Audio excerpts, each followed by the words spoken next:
ఈరోజు మనల్ని గూర్చి కూడా ఏడుస్తున్నాడు. ఎన్ని మారులు నేను వాక్యాన్ని మీకు నేర్పుతూ ఉన్నా మీరు నాకు లోబడట్లేదు అని ఈరోజు క్రైస్తవుడా నిన్ను నన్ను గూర్చి దేవుడు ఏడుస్తూ ఉన్నాడు.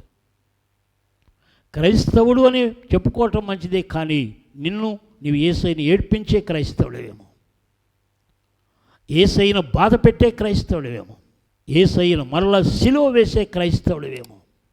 అబ్బే నేను అదేమీ చేయనండి, యేసయ్య సిలువ బొమ్మ పెట్టుకొని దండం పెట్టుకుంటానంటావా? ఆ సిలువ అంటే నాకు ఎంతో ప్రేమ అండి, సిలువ కూడా మెడలో వేసుకున్నాను, పొద్దున్న లేవగానే ముద్దు కూడా పెట్టుకుంటానంటావా? మరి నీ హృదయం ఏంటి?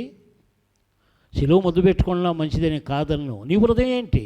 హృదయంలో దేవునికి అసహ్యమైనవన్నీ పెట్టుకొని సిలువ ముద్దు పెట్టుకుంటే ఒరిగేదేమిటి?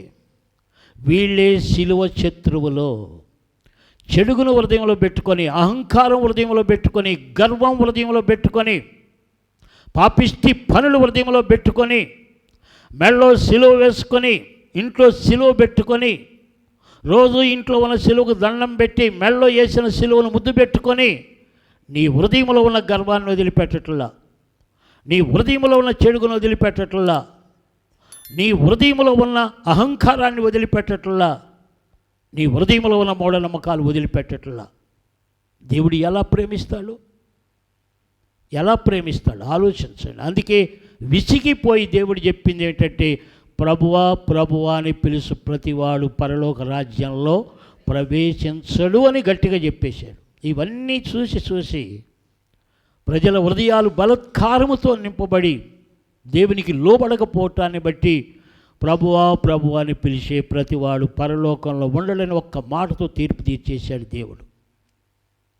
ఇక నేను ఆ పద్ధతులే చేసుకుంటానంటే చేసుకో, ఎవ్వరు నిన్నేమనరు.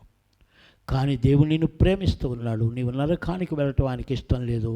ప్రవర్తన మార్చుకో, చెడ్డ క్రియలు వదిలిపెట్టు, అన్య జనుల ఆచారం పాటించుకు, అన్య జనులాగా ప్రవర్తించకు, అన్య జనులు సినిమా చూసినట్టు చూడకు, అన్య జనులు గడిపినట్లు ఎల్లప్పుడూ టీవీ దగ్గర సీరియల్స్ తోటి చెడ్డవాడితోటి ఎల్లప్పుడూ గడపకు.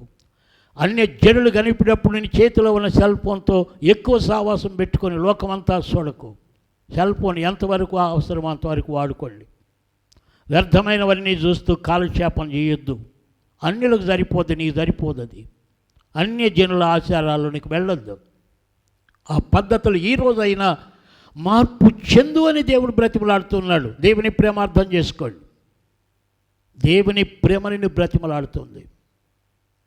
దేవుని ప్రేమ మార్పు చెందమంటూ ఉన్నది.